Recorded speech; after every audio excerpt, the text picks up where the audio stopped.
kasalukuyan ay southwest monsoon pa rin o hanging habagat yung nakakaapekto sa may kanlurang bahagi ng northern at also ng central Luzon.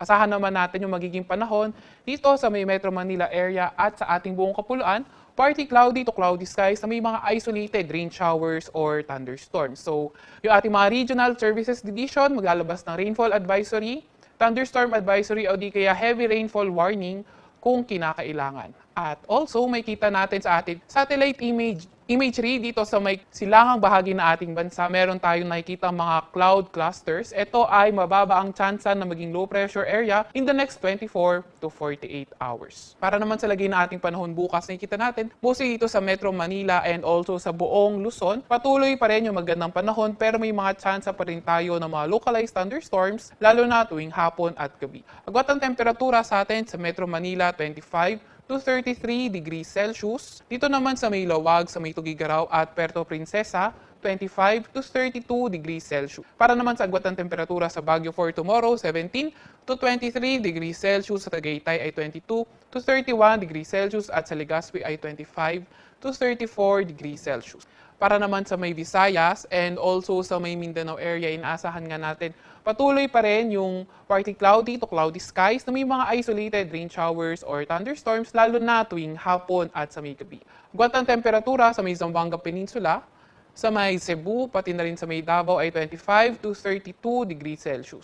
Para naman sa may Iloilo area, sa may Tacloban at Cagayan, naasahan nga natin sa may Cagayan de Oro 24 to 31 degrees Celsius, Iloilo 25 to 33 degrees Celsius at sa may Tacloban ay 26 to 33 degrees Celsius. Wala tayong nakataas na gale warning sa kahit na anong baybayin na ating bansa at inaasahan nga natin yung karagatan sa ating area ay magiging banayad hanggang sa katamtaman. Para sa 3-day weather outlook ng mga pangunahing syudad natin, sa Metro Manila, Monday and Tuesday naasahan natin magpapatuloy partly cloudy to cloudy skies, may mga isolated rain showers and thunderstorms.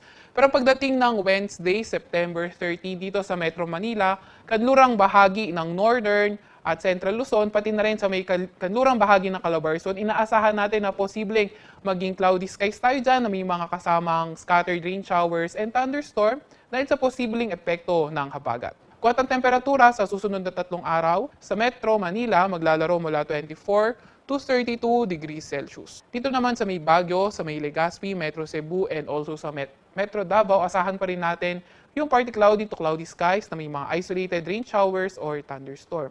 So, yung ating mga regional services division muli maglalabas ng mga thunderstorm advisories kung kinakailangan dahil mas posible yung mga mas madalas na mga thunderstorm activities sa may lalo na sa may kanlurang bahagi ng ating bansa. Agwat ang temperatura sa Baguio maglalaro mula 16 to 23 degrees Celsius, Legazpi naman ay 24 to 33 degrees Celsius, sa Metro Cebu ay 25 to 32 degrees Celsius at sa Metro Davao 24 to 33 degrees Celsius.